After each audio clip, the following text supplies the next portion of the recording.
Let's bring in host and legal analyst on the Law and Crime Network, Terry Austin, for more on this. Terry, thanks for being here. Is there any concern that this shooting of Duante Wright and the protests surrounding it could influence jurors in the Chauvin trial? Well, you know, Diane, they're not supposed to be watching television, but this is going to be difficult to avoid yet another shooting in Minnesota of we think, unarmed black man. We don't know at this point, but it was for a traffic violation. So I think it will affect their minds if they've seen these reports. The judge may even say something about it if, in fact, it comes up. But yes, I definitely think that having a situation like this so close to the Derek Chauvin trial might actually affect the jurors. It might affect what they are thinking and how they're considering this evidence at this moment in time. And as we just heard in Alex's report, we're hearing that the brothers of George Floyd might testify today. How important do you think their testimony could be to the prosecution's case?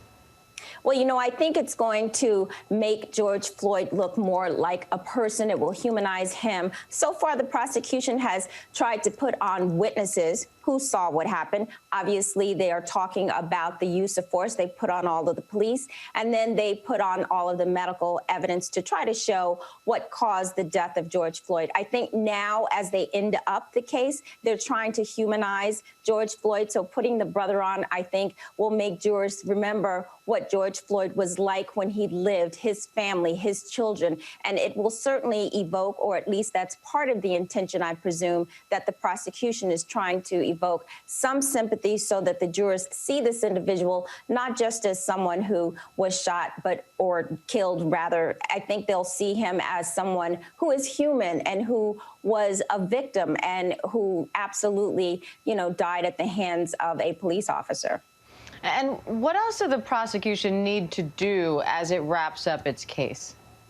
I think they've done an excellent job thus far. I think that the prosecution has done a very good job of, on redirect, whatever points were made by Eric Nelson on cross. I think they've tied that up very well. So I think ending it with maybe family members like his brother will be all they need to do at this point. The judge has already said he didn't want cumulative information, cumulative evidence. He said that when we were looking at the police officers. So I don't think we're going to have any more of that type of evidence or even any more of the medical evidence. I think they've established very well that George Floyd died at least because of the, you know, knee on the neck and the weight on the back, et cetera. Even Dr.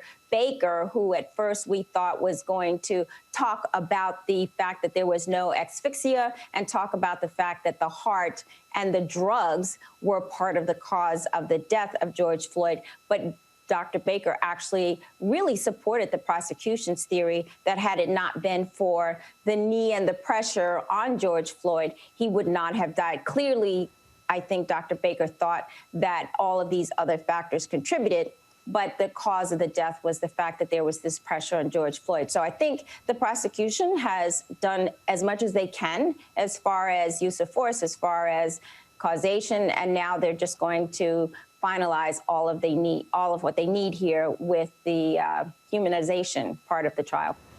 All right, we know that spark of life testimony that's unique to Minnesota. We're expecting to hear more of that. Terry Austin, thank you as always for your analysis. And if you don't mind hanging around, we're going to see you a bit later for our continuing coverage of the trial of Derek Chauvin. Thanks, Terry. Hi, everyone. George Stephanopoulos here. Thanks for checking out the ABC News YouTube channel. If you'd like to get more videos, show highlights, and watch live event coverage, click on the right over here to subscribe to our channel. And don't forget to download the ABC News app for breaking news alerts. Thanks for watching.